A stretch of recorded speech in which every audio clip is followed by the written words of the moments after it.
bands? Well, not really, because I was very much, as I am now, genuinely, very much a fan, you know what I mean? And when you have people hanging around outside Radio 1 here in London and people talk about them and call them anoraks and things, which I really hate, I despise that, because I think those are the people who ultimately pay your wages, you know what I mean? It's like when you hear bands talking about the audiences of the concerts, as you often do, so you're talking about them as though they were just swine, you know? And I really hate that, because I think you'd not be there if it wasn't for these people that you're disparaging. And I think to myself, well, if I wasn't doing my job, I'd be one of those people standing around outside the radio station, you know, so I don't feel any sense of superiority to them at all. And so when I met the bands, you know, even if there were bands that aren't terrifically well known, the same's true now, you know. I mean, if Marky Smith walked in now, I'd be genuinely awestruck. I mean, although I've been playing their stuff for years, and I've only met him a couple of times, and he played at my birthday party last year and so on, but I was still knocked out because he was, you know, I saw him as being a bit of a hero. And so I knew people like, I've met the Pink Floyd a couple of times at gigs and stuff like this. I met Hendrix a few times, and but by and large, as I say, just kept myself to myself. I'd go to the sessions and would be patronised by the bands, you know what I mean, and people would say, you know, because in a sense you were playing that stuff on the radio, but I was never really good mates with any of them, Mark Bolan being the only exception, really. And I met Bowie a few times. I got some letters from him asking for money, which are amongst my great treasures. One of these days I shall let them be into Sotheby's, and along with a lot of other junk as well. And I met Lennon a few times and liked him a lot. He's one of very few people that I've actually met who was famous, who I wished wasn't famous, you know, because he was a nice enough bloke for you to want to go to the match with him or go to the pub with him or something. But obviously, with him being a Beatle, you simply couldn't do that, you know. And another fellow who I felt like that about, oddly enough, was Elton John, because he was a really nice man, you know. And the kind of bloke, I actually invited him to come and stay up at our house, you know. He never did, but I felt sufficiently enthusiastic anyway to say, come and stay with us some weekend. But as I say, he never did come. Well, like, you've just mentioned some of those people. I get the impression that, like, in that famous birthday party last August when you were 50, all the people who were there, or all the, I'm not sure who invited the people. This is the problem, because it was a surprise party. So there was nobody from the old days there. No, there wasn't. No, that was a bit odd. I mean, the thing was, to be honest, I was out of my head anyway. I mean, I had a lot of beer and so on, but I mean, the whole event, because I'm oddly enough a very emotional bloke. I cry incredibly easily. So I spent most of the evening in floods of tears, and my wife had managed to make contact with a man you must know, Faulkner O'Kelly, who's like a very dear man. Like I always think he's my best friend, you know, but I never see him, unfortunately. And she'd rediscovered him from somewhere, and he came along to it, and I was really affected by that. So I was in floods the whole night, and as I say, I drank more and more, and all his bands started appearing. But the place was mainly full of people I didn't know, you know what I mean? And that's because you don't sort of meet the bands that you play all the time. I mean, you just said Marky Smith. I would have thought he was probably your best friend sort of thing. You've only met him, what, twice, three times? Yeah, 2 or 3 times. You don't go to the sessions then? Why? Because you're in the way. Well, yeah, and also they're immensely boring. I mean, anybody who's been to a recording session would know how tiresome they are, you know. And I used to produce them myself for my record label when I had that going in the beginning of the 70s and so on, and I used to hate it, you know. And we used to do an LP in 6 hours, and I used to find that was too long. So I haven't been to a session. I always say, actually, that's not quite true, that I've not been to a session since the last Hendrix session, but it's almost true. I've only been to, I think, 2 since then. Yeah. Because they are, and also people are working, you know, they don't want some fat bloke wandering in and sort of, hi guys, you know, I'm going to make you a star kind of thing. You know, they want to get on with it. I mean, a lot of them are sufficiently uncomfortable as it is, working in a big BBC studio for the first time with a lot of engineers they don't know, and their mates are back home in wherever it is, you know, so they're feeling uncomfortable, so they don't need people coming around doing the royal visit kind of Well, stuff. But no matter how disparaging you might be about it, the point is that so many bands who made it really huge made it because of, or one of the major reasons, okay, was because of John Peel. Well, yeah, people always say this. It's true. But, well, it's I mean, I would argue it. I mean, it's one of those things, if I argue it too persuasively, it sounds as though I'm trying to, like false modesty and stuff, because I'm as, vain as the next man about certain things. But I feel that it's not something that you should be praised for doing. No, I agree. You shouldn't be praised for doing it because it's your job and you're a fan and you have the airwaves and therefore you can do it. That's right. Sure, but by the same token, I mean, one of the obvious ones, because of the fact that you were even seen on Top of the Pops playing with them and all the rest of it, was the Faces. Now, what was it about the Faces? Just the good time, whatever? Well, you see, when I first met them, I met them around the same time as I met my wife, and about the same time that I met John Walters, who's my producer on Radio 1.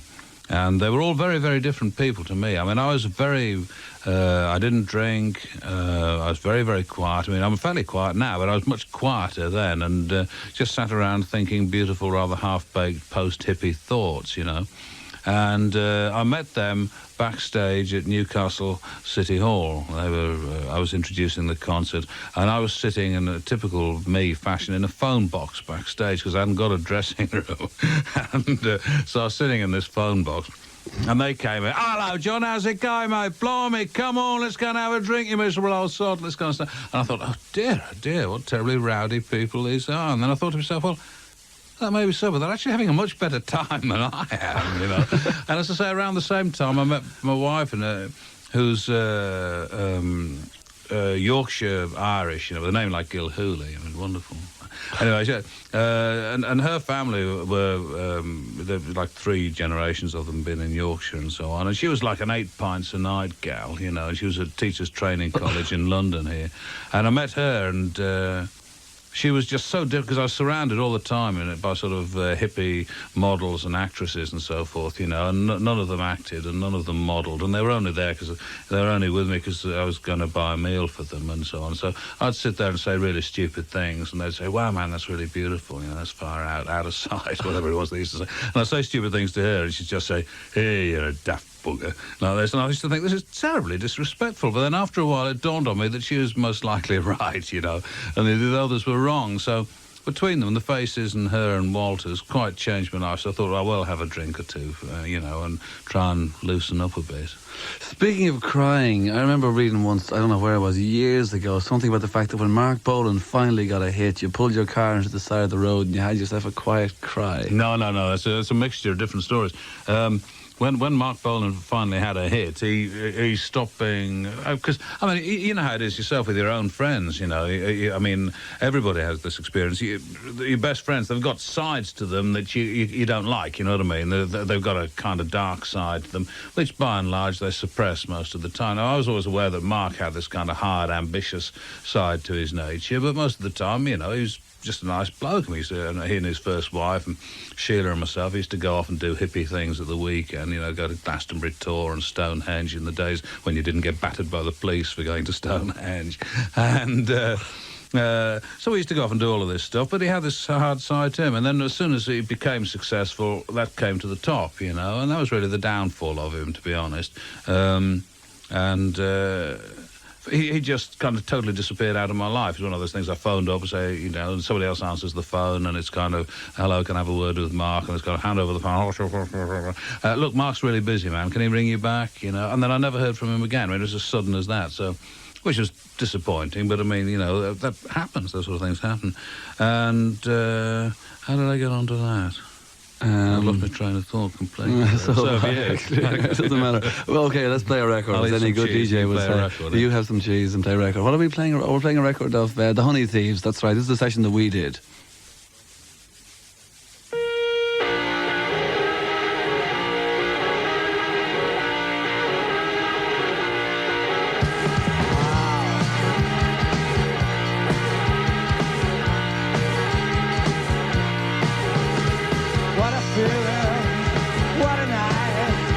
It's 6 a.m. Hey, take a ride. Go left, I'm right, free. There's the sign. That tattooed man. Roll the dice. When you drive straight out here. In the car wash, on its side, the blood runs out. between his eyes. Here come the cops, we better split. Hey, shut that door, I wanna hear. When you drive straight out here. When you drive straight out here.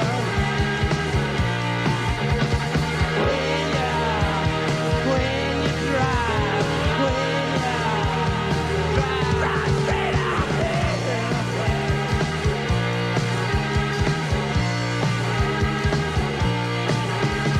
I'm at the movies, what a show. But I'm a star in my own home.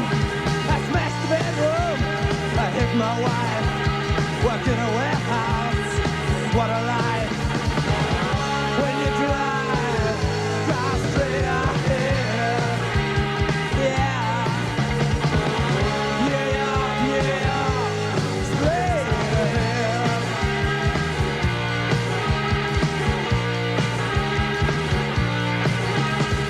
This machine kills, kill, kill, kill.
Call the doctor, I need a shot.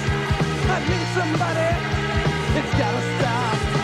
I'm hurting there, I'm in the sky. I go to war, see me try. When you drive straight out here. Yeah, when you drive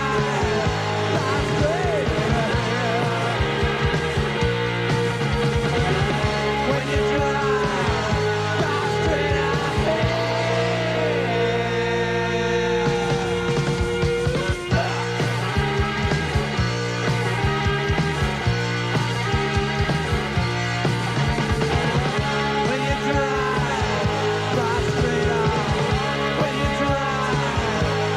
straight out. When you drive straight out. When you drive straight out.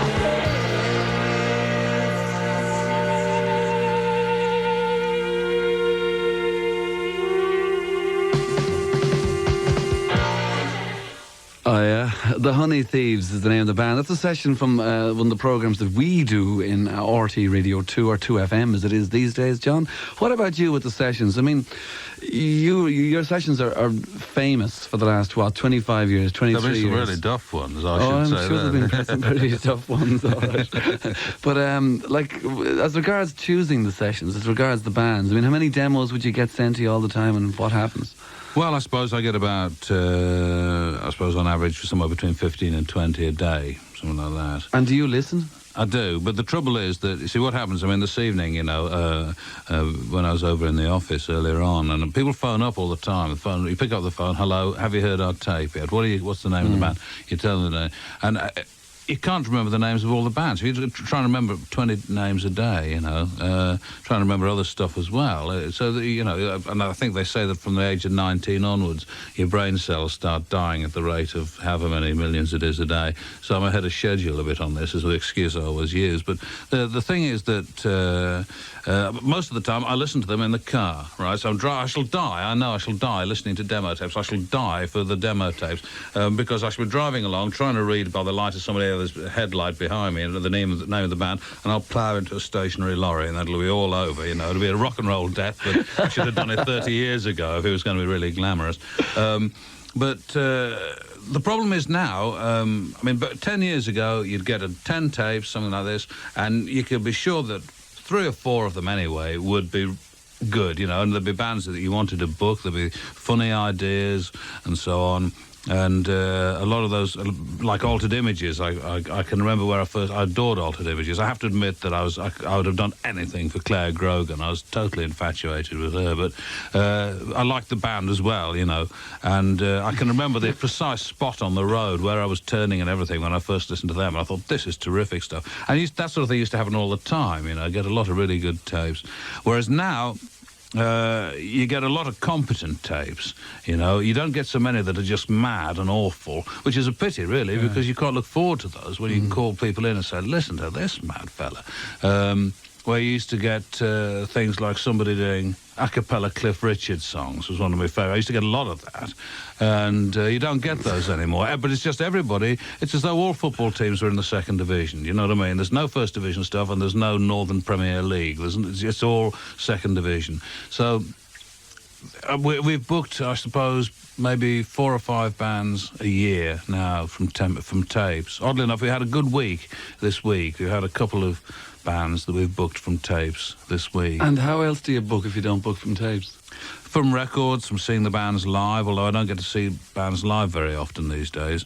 For several reasons. One, because I live out in East Anglia and you don't get that many bands coming to Stowmarket. In fact, the last band that came to Stowmarket were the Piranhas, and before that it was the Pink Floyd when they were a blues band. So, I mean, this is true, you know.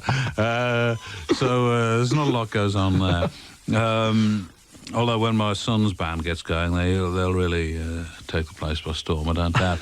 But so you don't get to hear too many bands because I work 5 nights a week, obviously, and in London I'm always so miserable because I dislike the place so intensely. If you're thinking of coming to London, by the way, don't bother, it's a dump. So I don't get to hear many bands live. Which is a pity because I like that. You know, I occasionally go to the Caribbean Centre in Ipswich with the family to see when there's a kind of thrash night. You know, those are the things that I look forward to most.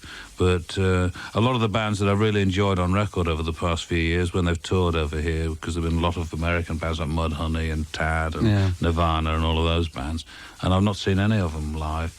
And later in the year, in a few months' time, a few weeks' time, I think now, the Happy Flowers are going to be over here, and I'd very, very much like to see them. And they're over here with Bastro. There's another band I'd like to see.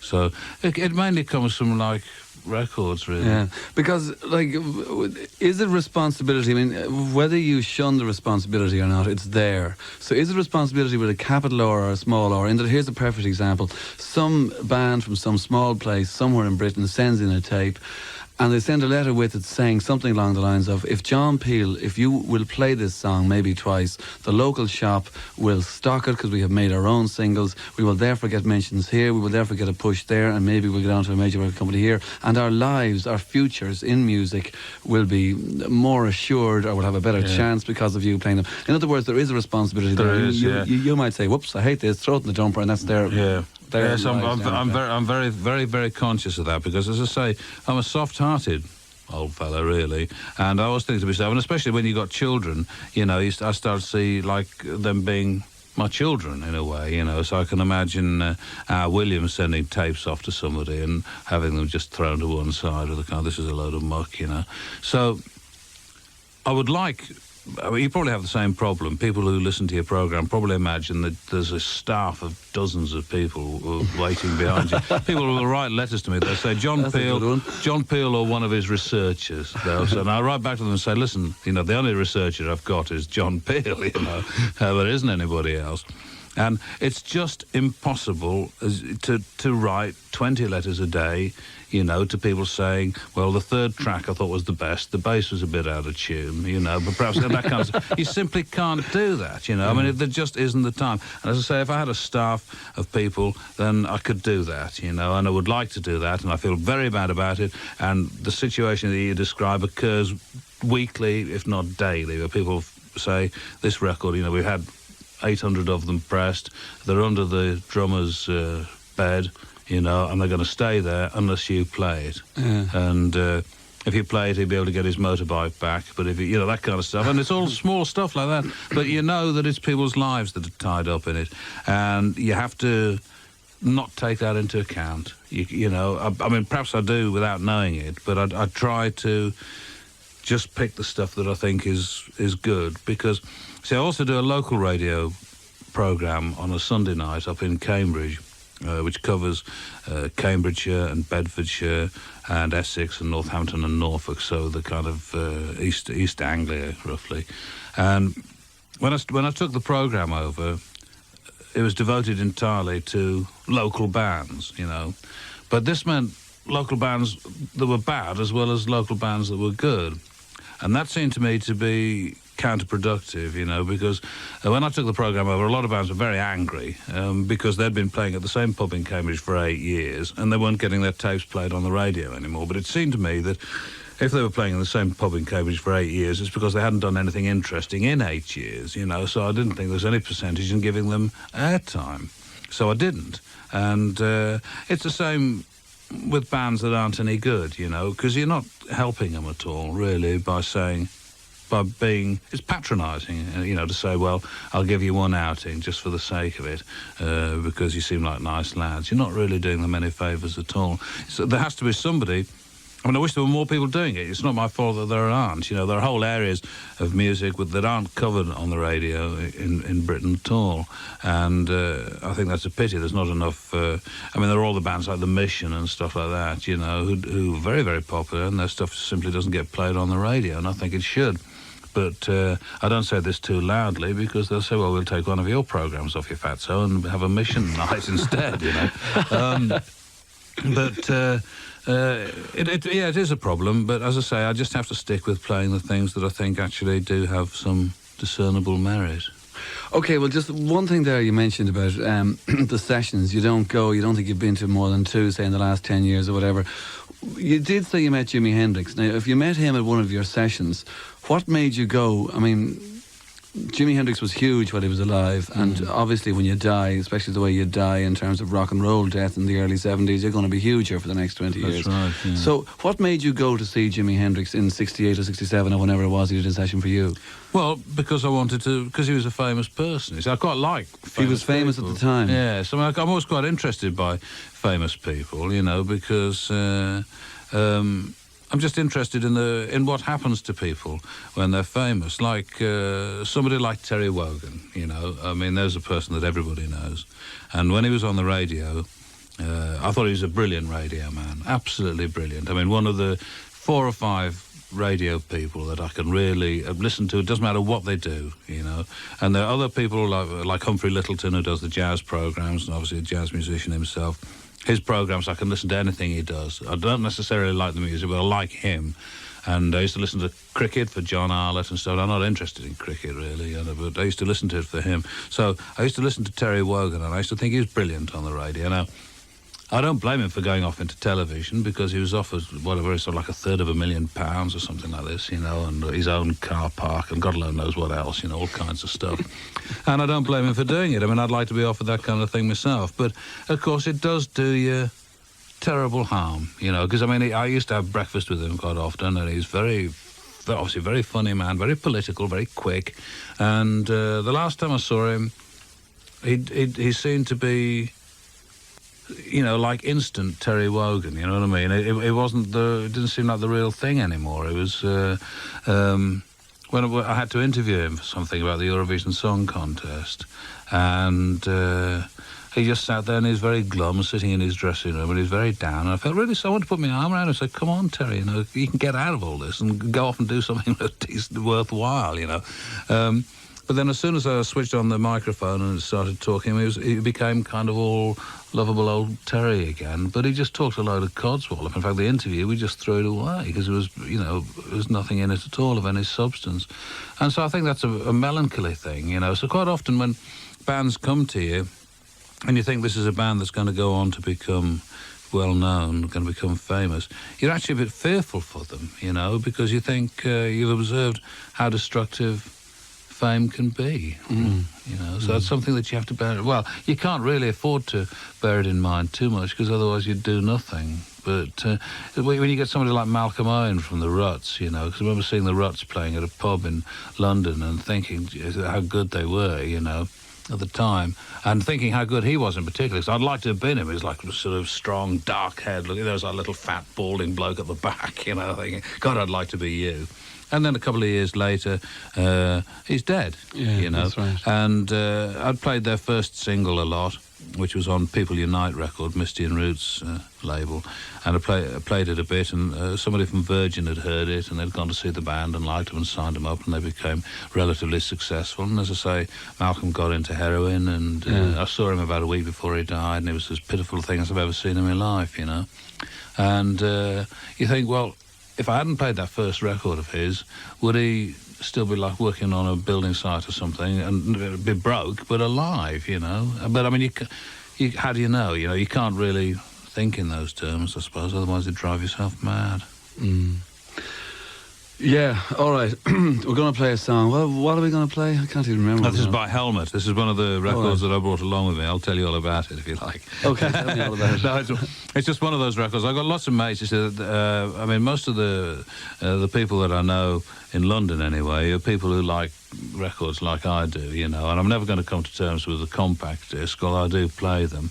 And as far as DAT goes, I've drawn the line at that. I just say DAT is something I'm just saying I'm never going to work out how. I don't know what it means. I don't understand it. There are two glossy machines covered in flashing lights in the studios at Radio 1, DAT machines, and I'm never going to touch them. I've made up mental. I'm not going to. I don't want to know, you know. I like records. And I like people who like records. I like 7-inch singles particularly. And people say, oh, well, they're dead, you know. And the record companies are trying to kill them off. And, you know, they won't take them back on sale and return. It's only 12-inch singles. And they're not long for this world either. So I like the 7-inch single very much. And this is by a band called Helmet, about whom I know nothing at all. And the track is called Born Annoying. And if you don't like loud, clashing guitars, then annoying is certainly what it is.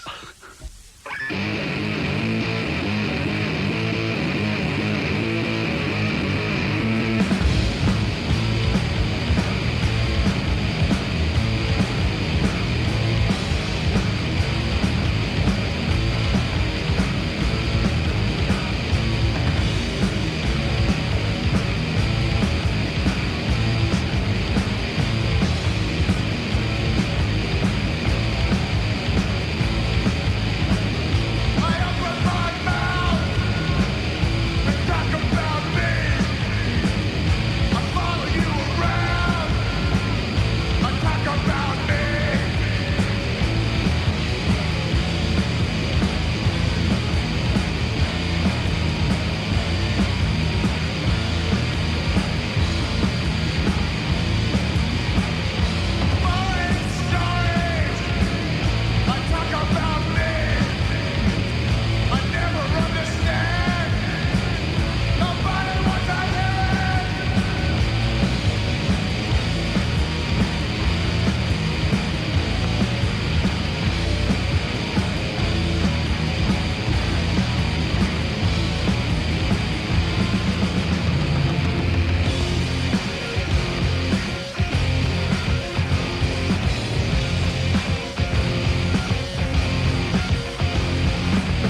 Helmet. Do they have an album, John? They don't, no. Oh. You've got to go out and buy it. They do.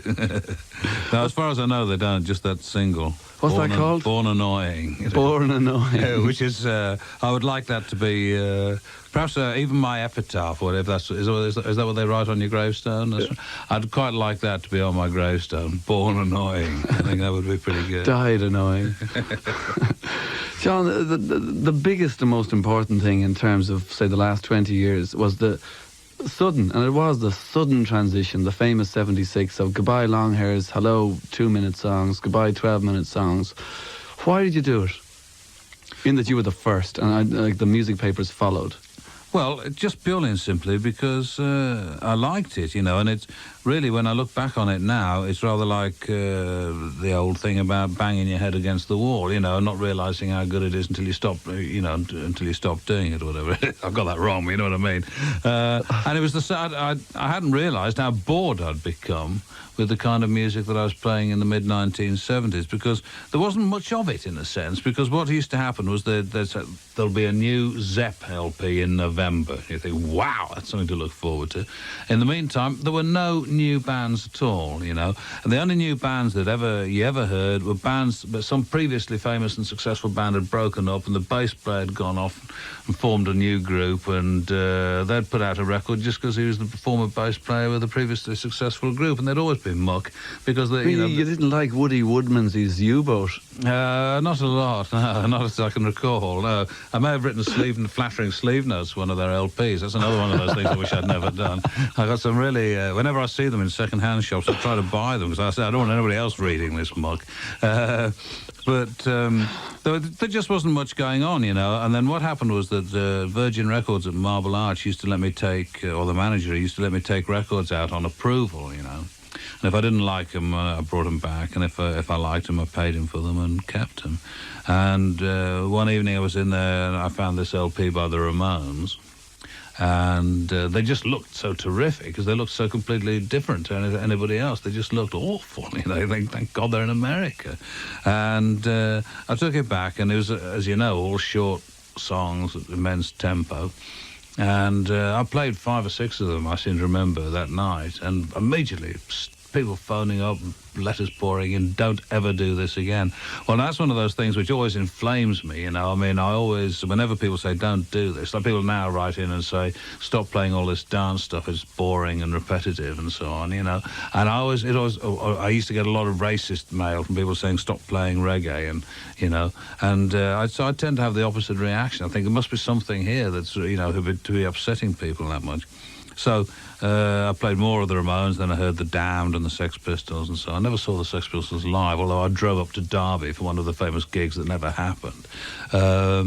You never had the Sex Pistols or the Clash for a session, did you? Well, we had the Clash in for a session. They were a bit out of their heads, so they got the backing tracks done, but then they said that the equipment of the BBC wasn't good enough, wasn't up to their standards, and they went away again. And the Sex Pistols, it would have been inappropriate. They would have been wrong, really, to have done a session, because that would have, run counter to their, such as it was, to their whole kind of philosophy. Yeah. So they, in a way, matched up with the Beatles and the Stones, who in a previous generation had also never done sessions.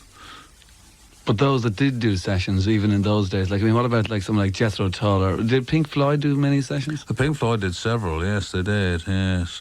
And they also used to do the in-concert program that I used to introduce too, because that's how Atom Heart Mother came about. That's right, yeah. Because we had that recently on the radio. We had a section every Tuesday night, was in concert, and we did some old ones. And in the middle of, after a 10-minute track, your voice comes in. And does it? How embarrassing. It is one of the great introductions. Oh, no. Complete and absolute hippie acid Glastonbury, whatever you want to call it. I wish I had it with me. I'm glad you don't. I'll play it again sometime. I should storm out.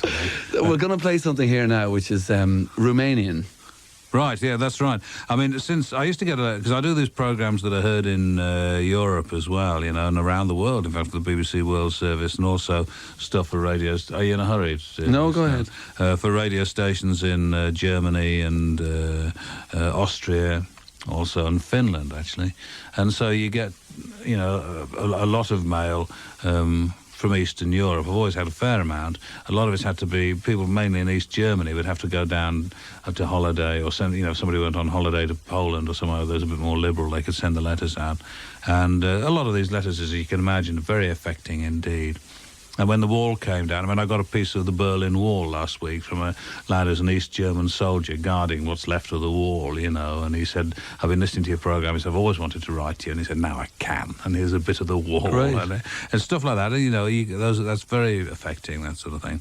So I've got these Romanian records, and they're not pop records by any stretching of the imagination, and they're just sort of folk music things of a rather formal nature put out by the States Record Company. But I put out one on the BBC World Service, and I got this enchanting letter from the record company. Again, just one of those things where you could sense in the kind of sense of relief in the letter, because they'd never been able to write it a few months before, and that's why it breaks me heart now that they're now at each other's throats, the Hungarians and the Romanians, and there's going to be so much more of this, But this is by a man called Toni Iordache.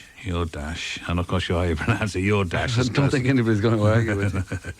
Okay, well, listen, before we play it, we're going to take the news. But just one last thing I wanted to ask you about the 76 thing now. Do you look back on some of those now and say, I'd never play them again? Well, of course, the records. Yeah. Of course, yes. But I think that's always. I think that's quite good. I think you should always be embarrassed by what you've just done. Perhaps if I listened to a tape of tonight's program was a bit of a mess, so I really would be. But I think you should always be embarrassed by what you've just done, because otherwise, if self-satisfaction is not good for the soul at all, and.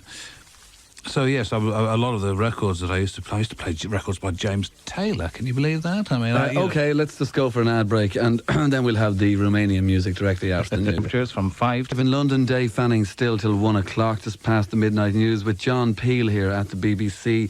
John, just speaking of the movies there, do you go to the movies at all? Have you any interest? I wish I did. No, I'd love to, but I'm always listening to records and doing radio programs. Is there time for anything else? At the moment, there really isn't. I've got to organise my life a little better, because I'm missing out on an immense amount. I'd like to win the football pools, so that I could control my own fate a little. I love doing radio programmes, but I'd like to do maybe 2 programmes of 3 hours instead of 4 programmes of an hour and a half for Radio 1, because it means I spend 20 hours a week in the car, because I live 2 hours drive out of London, and I hate being in London, as I say, so I have to commute. And I'd like to stop doing that, because I'd like to write a book, because people offer me money to do that, and I'd like to do it anyway for vanity reasons.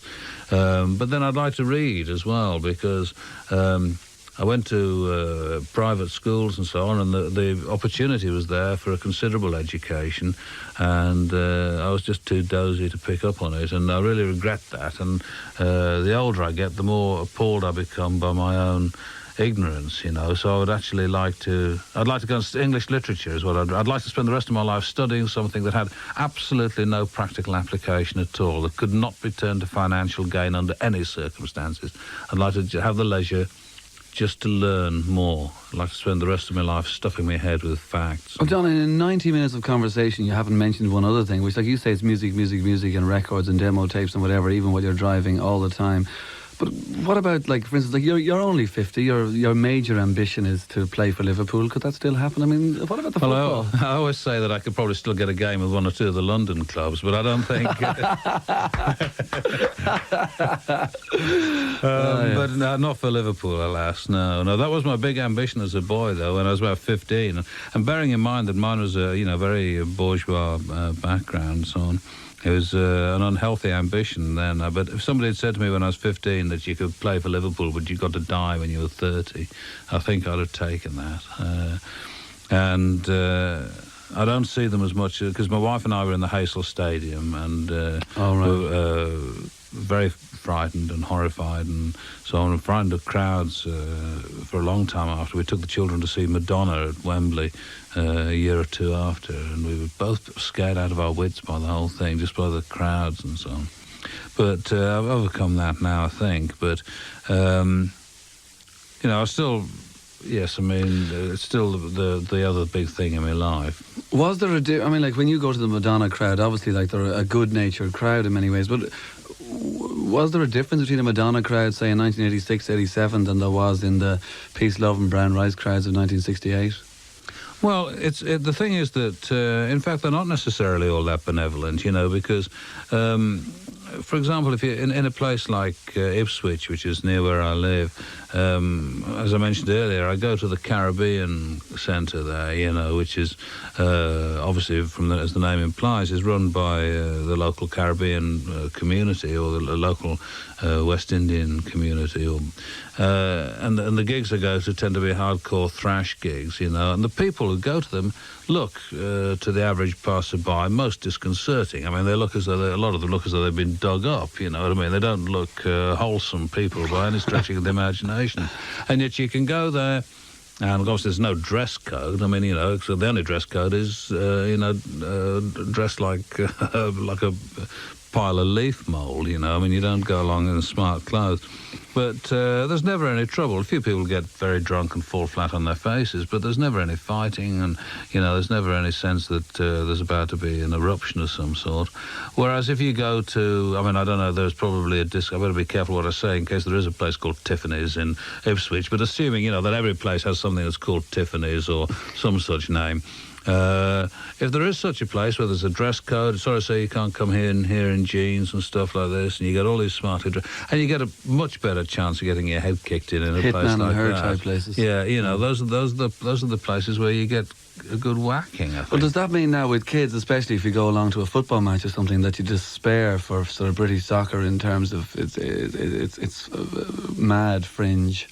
Well, the thing is that mad. You see, it's what I despair of is the association of it with football. These people exist, and if you stopped football completely, which I think there are people who quite like to do that, but if you did do that, those people would still be there. They wouldn't go away.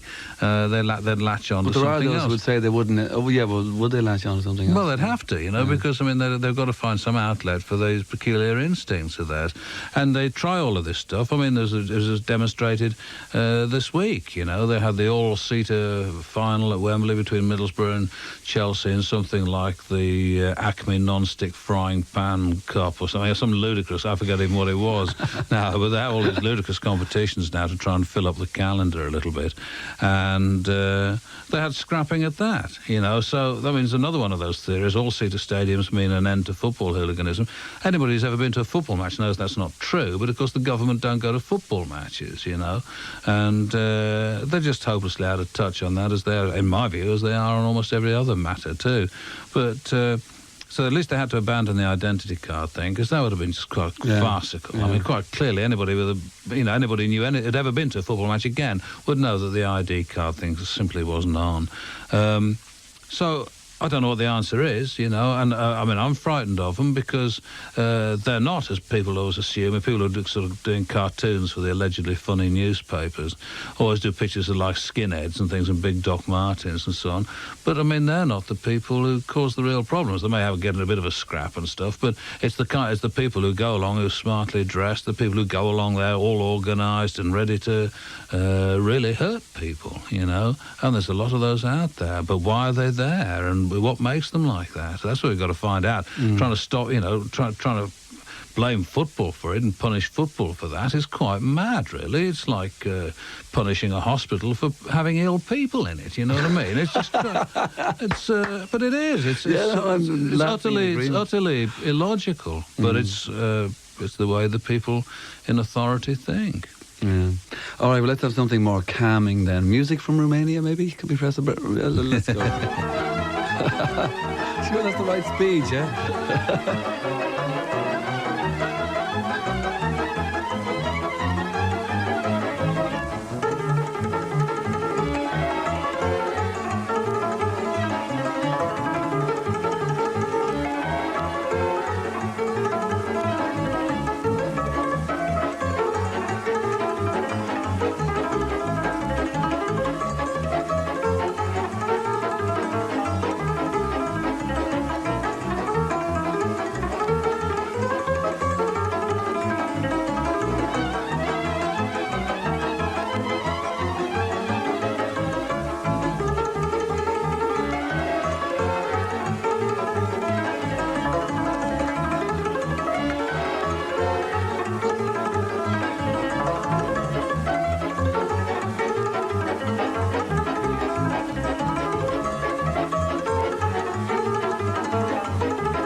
That's it. Right, that's it, is it? That's your lot, And yes. it was the right speed, It John, was yeah. indeed, yes. Toni Iordache playing the cymbalom.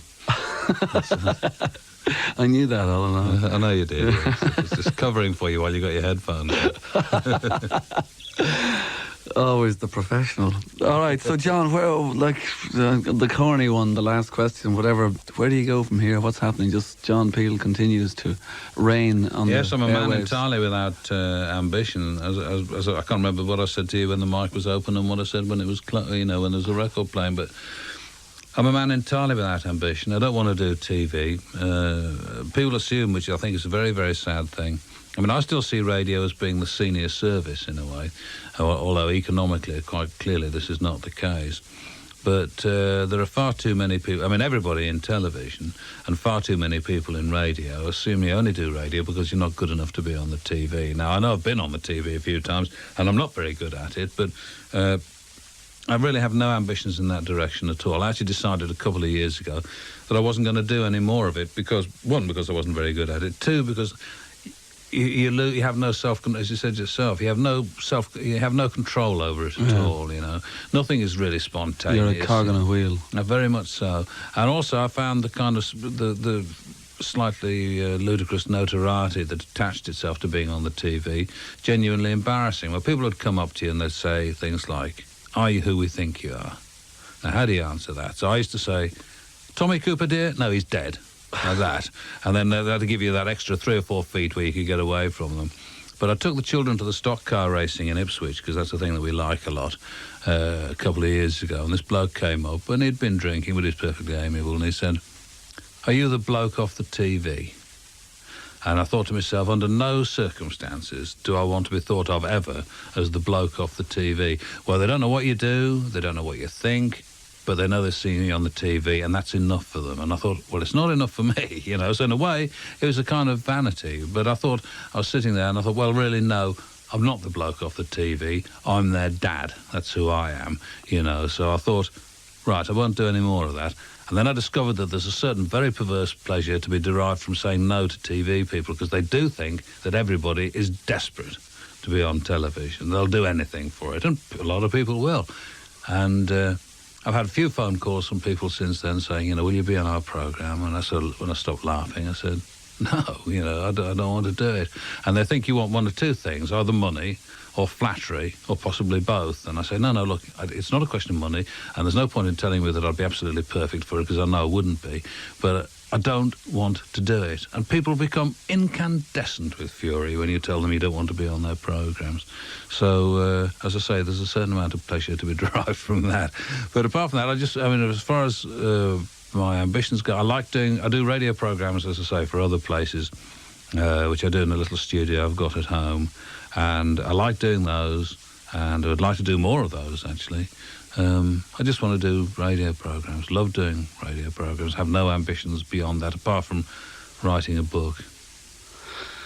Okay, John, here's to the next 50 years. Thank you very much. Let's bang plastic cups. Yeah. Fair play to you, John. John Peel, thank you very much indeed for dropping in to say hello to us on the programme tonight. Let's take whatever it is we have out there.